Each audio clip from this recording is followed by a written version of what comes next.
On this episode of the Author's Insight podcast, I'll be joined by Rebecca Ellen Kurtz to talk about her new novel, Sons of God.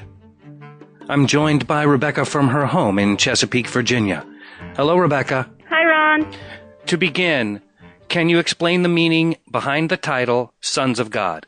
Sons of God is a term used for angels and is taken from Genesis when the angels came down and mated with humans and created giants, what we call Nephilim. And those are some of the main characters in your book, right? Absolutely. Also, in the book, you ask your readers to sort of seek the truth within themselves and with their own religious beliefs. When we do that, what are we going to find?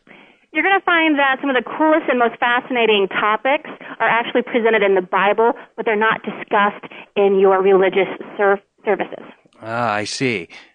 So you have done so much research into ancient civilizations and all the scriptures and religion that led you to believe in the Nephilim. Can you tell us what the Nephilim is and why do you believe in them now? Well, like I said before, the Nephilim are the descendants of the matings of the angels and humans mentioned in Genesis.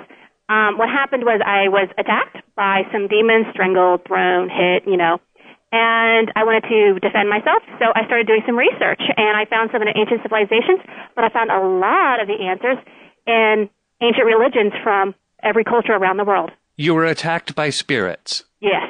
And this is what has led you to do all of this research and helped you create this fictional novel, correct?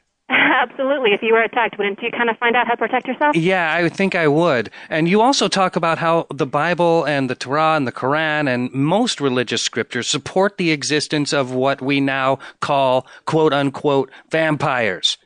Yes. Actually, one thing clear first. The word vampire has been used for about 6,000 years, and it primarily means blood drinker. And if you do your studies into ancient civilizations, you're going to see that these descendants of Nephilim, these tribes, had unnaturally long lives, were very pale, were slightly larger, and looked human, and of course, drank blood. So where do you think we get these myths of vampires from? You also talk about that we, as a civilization, especially on the Western civilization, we're in a time period where we're far from educated about our own religious beliefs. We don't really pay attention to them and some of the lesser known elements of the Bible and other religious teachings. Do you think that your book will enlighten us to some of those shortcomings, or what do you think the appeal of the book is? It will be very enlightening. I don't think it's that we don't pay attention to our religious beliefs. I believe that it's just that the confusing or intriguing or hard to grasp concepts are not discussed and pretty much hidden, and a lot of people just don't read their own text.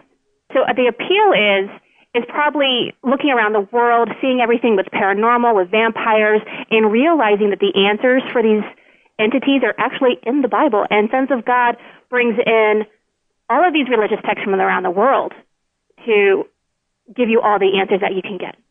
My guest today is Rebecca Ellen Kurtz. Her book, Sons of God, is on bookshelves and online right now. It's a fascinating book. I hope all of our readers take an opportunity to check it out. Rebecca, it's a pleasure speaking with you. Thank you. It's a pleasure talking to you, Ron.